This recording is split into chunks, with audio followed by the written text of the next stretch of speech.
Olá, graça e paz, sejam todos bem-vindos. Como suspira a costa pelas correntes das águas, assim por ti, ó Deus, suspira a minha alma.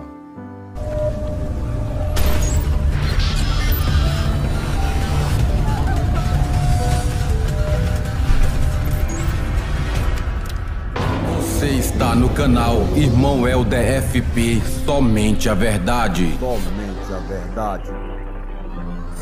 No estudo passado nós vimos o casamento de Isaac e Rebeca. Também vimos que Isaac perdeu seu pai, sua mãe. E aí hoje nós vamos estudar sobre os filhos de Isaac, Jacó e Esaú. E também vamos falar um pouco sobre a eleição incondicional, o pacto de Deus com os seres humanos. Nós vamos aprender hoje que diante dessa história do Velho Testamento, nós vamos tirar alguns aprendizados também no Novo. E interessante que existe algumas linhas teológicas acerca desse assunto. Uns acreditam, outros não acreditam. Mas à luz da palavra, nós vamos acreditar na palavra, não no que os outros dizem. Vamos ver? Nós vamos abrir a palavra do Senhor em Gênesis capítulo de número 25, versículo do 21 ao 26, que diz o seguinte: Isaac orou ao Senhor por sua mulher, porque ela era estéril. E o Senhor lhe ouviu as orações, e Rebeca, sua mulher, concebeu. Os filhos lutavam no ventre dela. Então disse: se é assim, por que vivo eu? E consultou ao Senhor, respondeu-lhe o Senhor: duas nações há no teu ventre. Dois povos nascidos de ti se dividirão. Um povo será mais forte que o outro, e o mais velho servirá ao mais moço. Cumpridos os dias para que desse à luz, eis que se achavam gêmeos no seu ventre. Saiu o primeiro ruivo, todo revestido de pelo, por isso lhe chamaram Esaú. Depois nasceu o irmão, segurava com a mão o calcanhar de Esaú, por isso lhe chamaram Jacó. Era Isaac de 60 anos, quando Rebeca lhes deu a luz. O que acontece aqui? Rebeca está sentindo um incômodo no seu ventre. E consultou ao Senhor: por que está acontecendo isso comigo? Por que eu estou vivo ainda? Ou seja, os gêmeos estavam brigando lá dentro. É interessante essa história, por quê? Porque desde o ventre já havia uma indiferença entre os dois, né? E Rebeca consultando ao Senhor, o Senhor vai falar para ela: duas nações há no seu ventre, um muito forte, e o mais velho vai servir ao mais moço. Interessante, quando o mais velho vem, a Bíblia está relatando que ele vem todo peludo, por isso colocaram o nome de Esaú. E o segundo segurando o calcanhar, ou seja, não queria ficar para trás, queria de todas as formas ali, né, vir junto com o primeiro, né? E o que acontece, meus queridos? A palavra, o nome Jacó significa usurpador, enganador, traiçoeiro, ou seja, alguém que passa os outros para trás. E ao longo da história, Jacó realmente passou seu irmão Esaú para trás. Por quê? Porque o direito naquela época de primogenitura daria seu irmão mais velho posições elevadas, o direito a todos os bens ali do seu pai, a maioria das coisas, e com certeza o mais moço seria servo do mais velho. E Jacó não queria assim. E ao longo da história, Jacó engana seu irmão. O seu irmão Esaú, ele virou caçador. E Isaac gostava muito de Esaú, porque Esaú sempre trazia um cozinhado ali para Isaac. Isaac gostava muito, e porém Rebeca gostava mais de Jacó. Há um perigo aqui, porque é um perigo dos pais ter mais considerações por um filho do que o outro, amar mais um do que o outro, gostar mais de um pelo outro. Hoje não podemos ter isso. Isso jamais deve acontecer no meio de uma família. Temos que amar de igualdade, temos que gostar de igualdade. Mas nessa família vai ter problema por causa disso. O pai gostava mais do filho mais velho, e assim a mãe gostava do mais moço.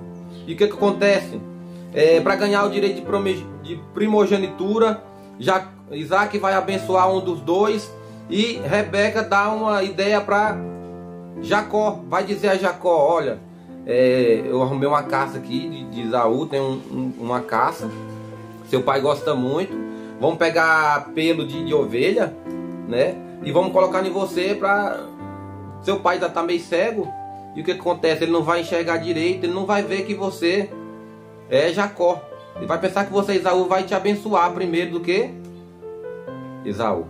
Então vai querendo enganar a Isaac. E é isso que acontece. Ela prepara um cozinhado bem gostoso, do jeito que Isaac gostava. Arruma ali pelo em Jacó. E Jacó vai se apresentar ao pai. E o pai conhece seus filhos e vai dizer, ó, você fala como Jacó, mas o pelo é de Esaú. E abençoa ali Jacó. Interessante, quando ele abençoa Jacó, passa um tempo, vem ali Esaú trazendo uma caça e levando a ele. E aí ele disse, mas você estava aqui agorinha. E Esaú ficou furioso com aquilo. E Jacó também abençoa a Esaú, mas o irmão já tinha passado para trás. E nisso Jacó vai embora daquele lugar, o seu irmão ali tenta feri-lo, tenta matá-lo. Rebeca orienta ele a voltar para sua terra lá natal, a terra dos seus pais. E ali Jacó vai viver umas experiências que nós vamos estudar, se Deus quiser, mais para frente. Mas por enquanto vamos ficar aqui nesta passagem, o nascimento dos dois.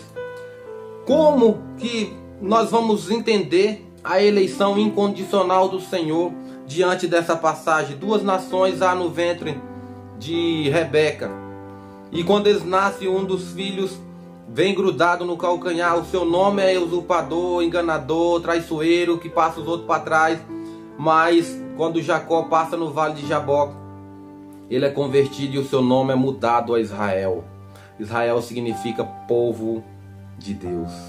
Vamos lá para Romanos, capítulo de número 9, versículo de número 6 em diante. Olha o que diz a palavra do Senhor. O título, a rejeição de Israel não é incompatível com as promessas de Deus. Interessante. E não pensemos que a palavra de Deus haja falhado, porque nem todos os de Israel são de fato israelitas, nem por serem descendentes de Abraão são todos seus filhos, mas, veja bem, em Isaque será chamada a tua descendência. Isto é, estes filhos de Deus não são propriamente os da carne, mas devem ser considerados como descendência os filhos da promessa, porque a palavra da promessa é esta: por esse tempo virei e Sara terá um filho. Lembra-se? Sara ficou 90 anos sem ter filho, estéril. Depois teve a Isaac. Olha só o que diz. E não ela somente, mas também Rebeca, o que nós estamos estudando, ao conceber de um só Isaac, nosso pai, e ainda não eram os gêmeos nascidos, nem tinha praticado bem ou mal, para que o propósito de Deus quanto à eleição prevalecesse, não por obras, mas por aquele que chama. Já fora dito a ela: o mais velho será servo do mais moço, como está escrito: amei Jacó, porém me aborreci de Esaú. Em nenhum momento a Bíblia ela nos dá a garantia que os seres humanos têm escolha para escolher ser salvo ou não. Quantas das vezes nós vemos nas igrejas sendo pregado, Deus está escrevendo o seu nome no livro da vida, se você aceitar Jesus. Daqui a pouco a mesma pregação, se você desviar, Deus apaga o seu nome do livro da vida. Então há uma borracha, um lápis de escrever lá no céu, e Deus, quando a pessoa aceita, Deus escreve. Quando ela desvia, quando ela sai da presença do Senhor, o Senhor apaga. Pelo contrário, o livro já está fechado e selado. O livro da vida contém as pessoas que o Senhor, por sua soberana vontade, escolheu na terra. Aqui nós vemos o texto claramente nos afirmando isso, dizendo que os gêmeos não eram nascidos ainda, nem tinha praticado bem ou mal. Olha só, não tinha praticado bem ou mal, para que o propósito de Deus quanto à eleição prevalecesse. O mais velho seria servo do mais moço. E Deus vai dizer claramente isso aqui: amei a Jacó, me aborreci de Esaú. Então Deus escolheu ali a quem ele iria salvar. A eleição incondicional, um amor no qual, além do que nós fazemos, vai além do que nós fazemos ou deixamos de fazer.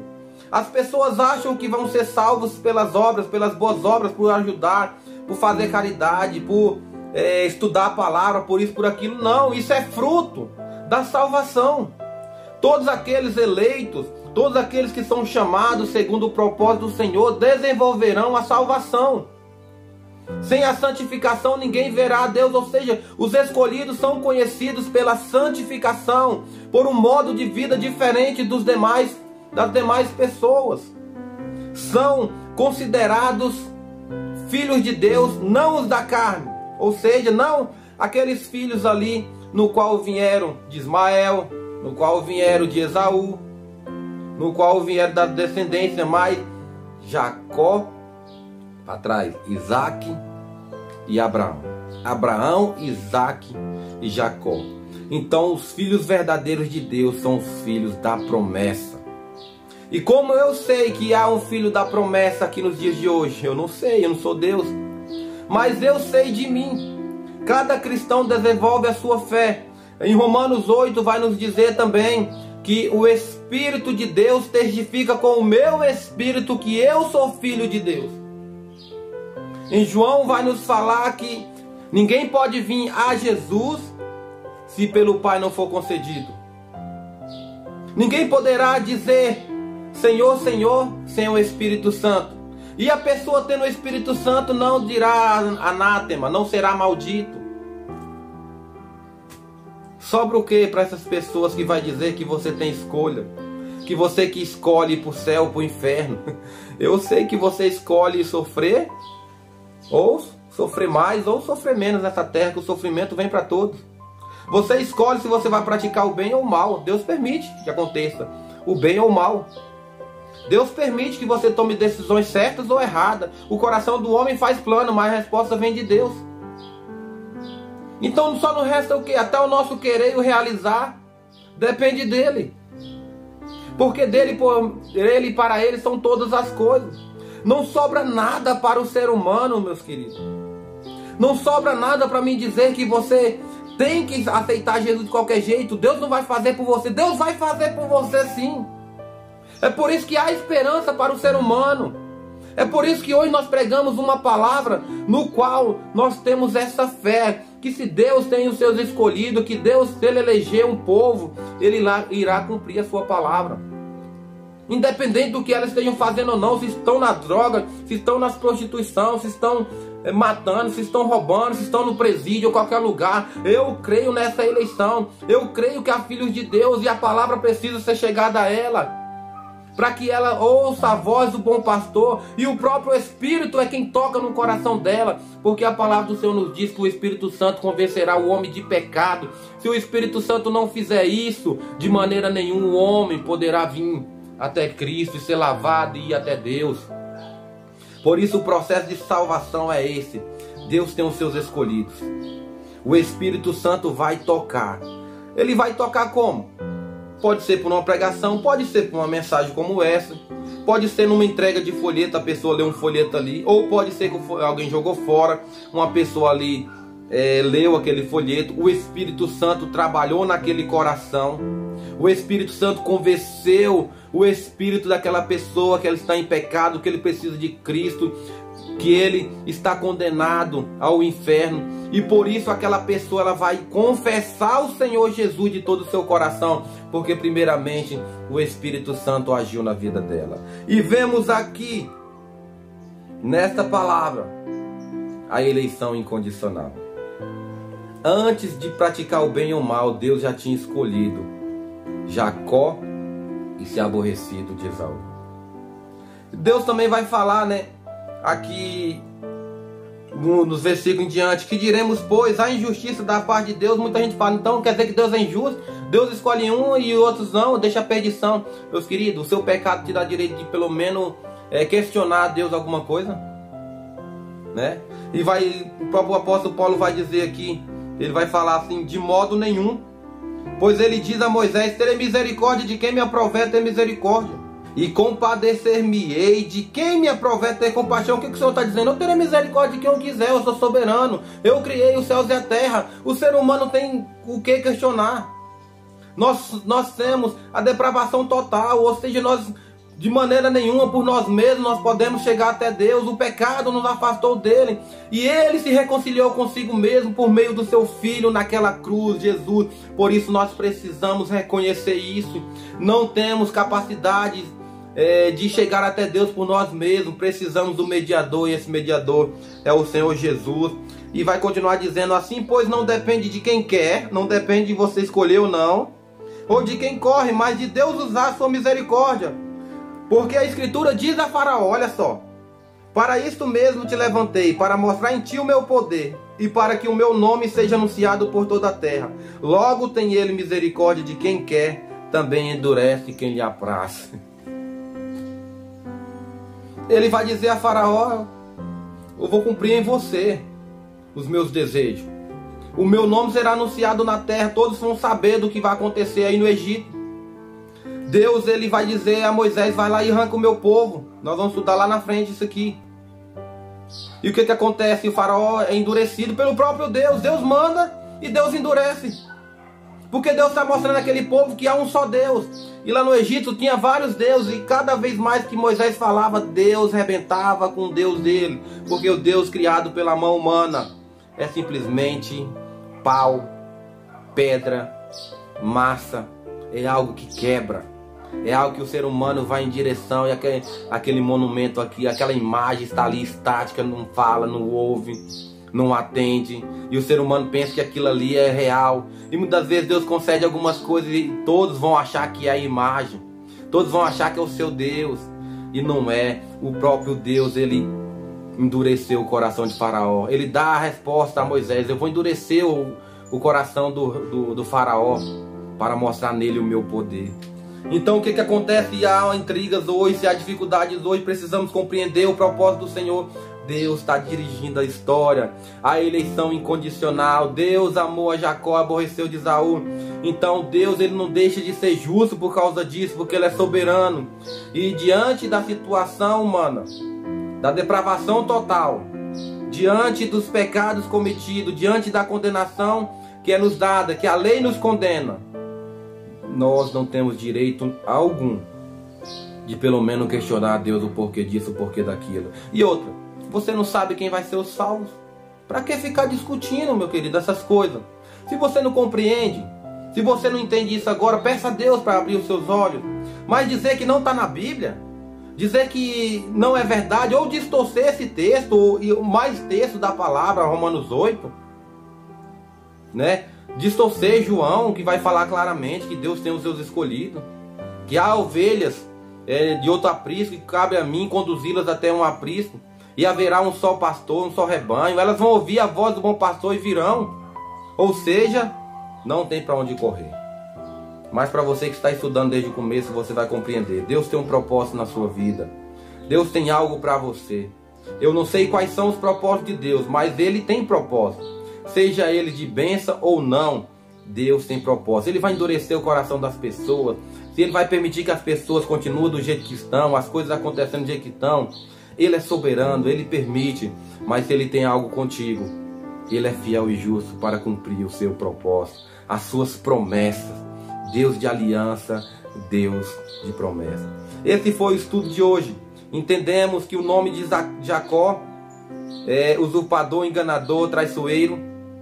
Mas Deus converteu o coração de Jacó. Faça uma leitura na sua casa aí, para você compreender melhor essa história. Ele vai até a casa dos seus pais lá atrás, onde Abraão saiu de lá.